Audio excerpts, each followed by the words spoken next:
in this discussion segment, will primarily focus on the outcomes of the just concluded supplementary governorship, National Assembly, and State Houses of Assembly election, with a special focus on the drama that is playing out in Adamawa State. Yesterday, the resident electoral commissioner of INEC in Adamawa State announced the APC candidate as the winner of the governorship election following the supplementary election that took place. The lady had actually gone ahead to give a press briefing, making his acceptance speech and all of that. But the dust generated by that was yet to settle when INEC came out to say they voided the result because the resident electoral commissioner didn't have the constitutional powers to make that announcement or declaration. So what may have influenced that decision? As part of the conversation we're looking at on the show today, I have with me in the studio Christopher Ojekere. Chris is a civil society activist and public affairs analyst. Thank you for joining us on the program. Good morning, Sonny. Thank you. We also have with us in the studio Roy Oribabo. Roy is also another civil society activist, political analyst. Thank you for joining us on the program. Thank you for having me. We have a constitutional and human rights lawyer in our midst, Barrister St. Michael Gwauge. Mike, thanks for coming on the program. Thank you very much. Thank you for stationing me with my elder brothers this morning. Okay, Chris, the supplementary election seems to have, brought to a close the 2023 general election. But when you use those states as a case study, many of the things that usually happens in an election of this nature, particularly after the presidential election, still manifested. We still heard stories about low turnout of voters. There was an incident or incidents of people shooting guns, people being beaten, and all of that. Just give me your assessment of the exercise, generally speaking. All right. As you said, there were a few things that were not expected to have been seen, for supplementary elections. Usually supplementary elections, because they are usually very few, are better managed, both by the Electoral umpire INEC and the security agencies. But having said that, what is important right now is that we have found that results in Edo State, which you use as a case study, results for the Edo State elections have been declared and the winners have emerged. What that translates to is that we don't have the kind of drama, for instance, you have in Adamawa State here. The results have been accepted by the opposition parties, and the agents have signed to the results, and the candidates have been listed as part, the winners have been listed as part of the winners and the members of the forthcoming Edo State House of Assembly. So for Edo State, we could say we have recorded the success. We have been able to put it through us. Lessons will be learned from the things that have happened going forward. And we'll be hoping that we have more, perfect elections than we've had in 2023 generally. Right, yeah. Give us your take on the supplementary polls with the feedback that you got. With the feedback in Edo State, there are no issue. I think what I heard and what I gathered that this was very okay. But my greatest disappointment again is if you permit me to go to Adamawa State. That is the only issue where I have issue. No, I asked you about Edo State. We'll get to Adamawa State. Okay, to me in Edo State, I have not really, I've not really seen any voice that is not in harmony with what happened in Edo State. You know, this is a supplementary election. Yes.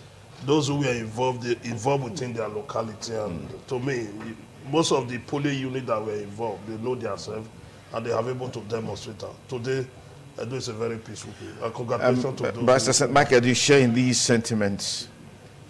There have never been any perfect election in Nigeria. And there have never been any election where a winner is declared and everybody, all the opposition, will accept it hook, line, and sinker. I expect that, people will express their grievances and disappointment. particularly in certain areas where election didn't really go out as planned. But the beauty of democracy is that where there are grievances, there are constituted institutions which have the responsibility to handle whatever grievances. I expect that those who are not who do not agree with the way the elections were conducted, we go to the tribunal and ventilate their grievances. There are very matured, sound legal minds manning those courts, Okay. to handle the situation and deliver their decision as they deem fit. All right. The major talking point in the supplementary election has been what has taken place in Adamawa State. Let's get your perspectives on this. I mean, this has some historical connotation in the sense that perhaps it just might go down in the annals of history of Nigeria's political development as the first time that we probably will have this kind of scenario playing. I don't know. Maybe you have something different about that. Well, on the lighter side, there's a what do you call it, an axiomatic expression, that's been on space. Not that I agree with it, but it goes like this: God created the world and rested. God created man and rested. But since God created woman, neither God nor man has rested. What was going to be a milestone achievement for our political development in Nigeria is suddenly turning to be, one of the high points in the theater of the absurd. And that's very unfortunate. The wreck of Adamawa State, who went ahead in a hurry to announce election results while coalitions were going on, who went against the constitutionally guaranteed, right as enshrined in his electoral laws and the INEC regulation to perform a function that wasn't his to perform, will be in better position to tell us what induced him to do that. But what is obvious to everybody is that no sane civil servant of that category of heights in the civil service would go in his right senses to do the kind of thing that he has done. So it behooves us as commonsensical people to know or to think or to assume that he did that under pressure. There's social media reports that the man was bribed to the tune of about 2 billion. There's actually a video trending where a security officer has but we've not been able to independently verify that video. That's what it's a social media report. In the social media, yes, that it was bribed to the tune of 2 billion. But what was obvious was that the man had a gun to his head with an invisible hand we cannot see. Because according to the story, which was clear and attested to by several of the commentators, they had agreed to reconvene at 11 when they couldn't finish collation by midnight of the previous day. The announcement he came to do was done at 9. No major stakeholder was sitting, except the police commissioner and the few other policemen who were with the police commissioner himself, and a few people who just sauntered into the hall, and those who slept there because they didn't have somewhere to sleep were the only ones in the hall. All the party officials were not represented. The REC himself, the returning officer himself, whose mandate it is to announce the election, wasn't even there when the man strode it. And if you looked at the video on television, the man came like a man who was under remote control. He actually came like somebody he walked in like a zombie. He stood for a while and he was so disoriented. And I was wondering, what is this man up to? And then he announced the result and then started arguing with himself. So I thought that that man came under an influence. And that influence would have been that there's somebody holding a gun to his head with an invisible hand. So he has been invited to a panel in Abuja to explain all that transpired where we were not there. But what is sure and what is clear is that he has desecrated and decimated our history. All right, so yes. Right. Let's quickly get your take on this development in the Adamawa governorship election, particularly with the conduct of the resident electoral commissioner. He has the option to reject whatever bribe or influences that may have been around him, as it were. He had a choice to make, isn't it? To me, I was not surprised when I got the report. It's a reflection of who we are as a people. Therefore, we must take responsibility for our irresponsibility. For a man of that nature to demonstrate our credit show to me that Nigerians we are breaking grounds in corruption. We are doing well in corruption. We are doing well in backwardness. We are doing well in frustration. You know, you look at the so physical build, you will agree with me that of a truth is in Nigeria. Therefore, what we should be bothered, what I'm even bothered about is that how are we going to live in another 4 years? Because this is a wrong footing that is being given to us in our democracy, whether you like it or not. That for a man of this nature, we just elected a president, we have a president-elect, and the system that throw him up is a process that some of us are not so comfortable with. Because the man is so comfortable as in Nigeria that, maybe my superior did that, nothing happened to him. How come I cannot announce from anywhere? That was what he did. And as I'm talking to you, if Nigeria was a system that is working, there is no basis for you to be telling me now that that man is somewhere cooling off. Something terrible is supposed to happen. Do you know the numbers of lives that man is mortgaging? You are mortgaging a whole state. You are telling the people to go to hell. Some persons travel to go and conduct their process, the electoral process. You are telling them that what they succeeded in doing is immaterial to you. And you just collectively, the responsibility of general people, you took it upon yourself. And you made yourself available to execute that kind of a dirty job. To me, that is a reflection of Nigeria. We must reason about that and begin to look at the fundamentals. How do we not get to this level as a people? How come there is no integrity or holiday in Nigeria? How come there is no dependency? How come there is no determination to do what is right and what is good?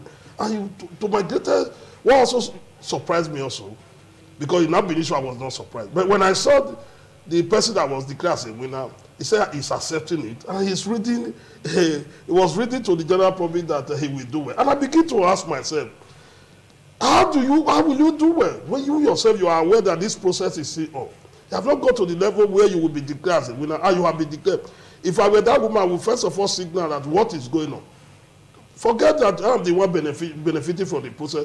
Once a process is wrong, it's wrong. Okay. There is none of us in this studio now, or in the Nigeria as of today, that will do another 100 years. It's not possible. What are you not going to make in the whole process? That people who have taken a decision to elect somebody who will lead them. The man was inundated by hollow matches of AC conclusion. He quickly drove into a process and announced. He usurped the responsibility of a man who's supposed to announce. You don't need any social, you don't need to go to Ukodwa to consult any spirituality to know that something is after that man. But give us the constitutional provision. I mean, in declaring results, even though, I mean, this is something that is in the public space, that the returning officer has that constitutional provision. So where and how did Professor Ari, or whatever his name is, that came forth, to just make this declaration that has put that electoral process in confusion? I must say that the melodramatic display, in Adamawa yesterday, is completely embarrassing. It amounts to what I call political mababa, which is targeted at, a complete defecation and poo-poo on our democratic process. When it was on display yesterday, I quickly had to go and consult my books, the Holy Bible, because I was completely taken aback. The display staggered my logical acumen. It's something, never witnessed before in the history of this country. I had to quickly go and consult, the Constitution, and the Electoral Act, whether, the laws have been rewritten. I know that before 2011, it was the INEC REC, the Resident Electoral Commissioner, that was charged with the responsibility of collation. And maybe this one didn't know, I mean, the law has changed or collate, something. Return, Yes. and make declaration. Okay. But because the process at that time, was, subject to Manipulation. a high-profile, sophisticated manipulation, the drafters of our law, thought it wise, to shift. So they amended the laws, to now allow, for the commission to appoint a collation and returning officer charged with the responsibility of collating the results, from the various polling units, tabulate, calculate, and make declaration. The duties and responsibility of the REC, as it relates to under our extant laws, is to, midwife the process, okay. supervise, okay. and ensure that nothing, done amounts to infraction on our laws. Okay. So the duties, that are to be performed by REC are those duties and powers assigned to him or her by the commission. Okay. It does not draw power, functions, and duties, from elsewhere. Okay. So what he did yesterday was a complete contravention, in complete contravention of our laws. Is this contestable in any way? Because I know that you're a lawyer, that many times we have people saying, let's test the waters. Well, could this be a legal grounds for testing the waters? Sure. It is considered that what the REC did, is unlawful. It is illegal. It is null and void. However, the INEC headquarters had come out yesterday, to say what he did is wrong, it is illegal. And they took a step forward to declare it null and void. And I was just having a conversation with my wife yesterday, discussing legally. And I threw up a question. I said, yes, what this man had done is illegal. But what INEC has done at the headquarters, do they have the power under our laws to do so? I also doubt. Okay, so I doubt that. Is a wait and see game. Once results are declared, yes, whether rightly or wrongly, whether legally or illegally, yes, I doubt whether INEC have the powers under our laws to declare such process. Let me come back to you. It's the courts that have such powers. Chris, yes. Quickly, because we have limited time. Okay. The man in question has been called to Abuja. I saw a video online yesterday where the man was beaten black, blue, red, green, yellow. I mean, the guy was beaten mercilessly. Well, we've not been able to independently verify that video, but it's there in the public space, and he's been called to Abuja. I'm wondering, at the time he was making that declaration, there was a police officer by his side. Couldn't something have been done at that point in time, going by the provision of the Constitution, which I believe the security agents are fully aware? Yes, the roles of the security agents in monitoring and the conduct of elections is defined. It is not in their place to stop the REC or any INEC official for doing what they want to do. Okay. There is already an INEC regulation guiding the electoral process. And it is expected that INEC officials should be more aware and abreast with the electoral guidelines. Just to quickly lend the voice, though not a lawyer, to what the barrister said. I think the law, the courts are there to defend our laws, and not to defend unlawfulness. So you have to have a ground before you can begin to take position within the law. The man had no ground at all. There is no legal document, that is contestable, because first of all, it's not even his duty by INEC regulation. So I think that's why INEC is taking the decision rather than waiting for the courts to do so. So having said that, back to your question, I think very well that, you know, that man should, beyond being invited, actually be made to face.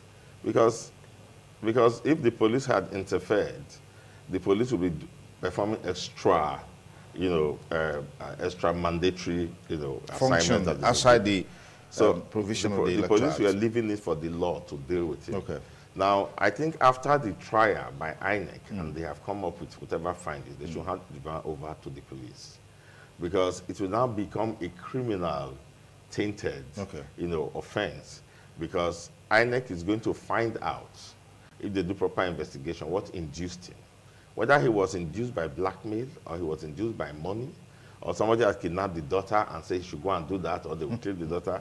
All of that are possibilities in this case. Because the man would have done that under inducement. Okay, yes. all right. Roy, quickly talk to us about the seeming desperation on the part of those who are to benefit from this manipulation. I mean, blatant, outright, daylight manipulation.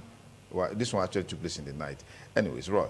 Well, you cannot call it desperation again, because they are part of the process. If you permit me to say, they finance and instigated the whole process. Therefore, you cannot call it desperation. But as I said before, I'll continue to maintain my stand. INEC as a body have, over the years, violated their guidelines. Heaven did not fall. That is the reason why this record so now usurp a responsibility that does not belong to him. The records are there where INEC have violated their guidelines. And the man said, well, since I'm irreg, let me also come for another me to violate the guidelines. So that, and that is my fear about... So it's a case of violation and counter-violation. That is my fear about Nigeria. Where are we heading to? And with this present mentality of go to court syndrome, Nigeria will be heading nowhere. Because now you are going to crash the courts. And what do you expect the judiciary? The judiciary can only talk based on the information and facts and everything before them. They are not omnipresent. When somebody will openly be just removing your arm, be telling you to go to court. I'm looking at that scenario where it will happen to me. You'll be removing my arm, telling me to go to court. I have to remove your head. You have to get to that level, because the way Nigeria is going today, we have to be seriously be bothered. All right. All right. We must be bothered about it. All right, Bryce Nagwage, just give us your last word on this. I just want to quickly educate my brother here. Yes. You see, what the man, what's his name now? Udu Hari. Yes. Udu Hari has done. It's not void, but it is voidable. It is only the court that have the power to make such a hasn't that been enshrined already in the Electoral Act? Yes, what I'm saying is that you what the man has done, yes, he does not have the power to do so. Okay. What INEC have also done, they also do not have the power to do so. And it is the courts that have the power, to take that decision as to whether somebody has committed infraction or not. That's what I'm saying. Okay. That's the position of the law. Okay. So what as a final take on this program, I want to say that we operate a democracy. Democracy is guided by the principle of the rule of law. Okay. To that extent, no man is above the law, no man is below the law. Okay. We should all be treated fairly and equally. All right. Thank you, gentlemen, for the views canvassed on this topic based on the recent development from Adamawa State. Well, our fingers crossed. We're watching and see how the INEC headquarters will deal with the issue and then what follows next.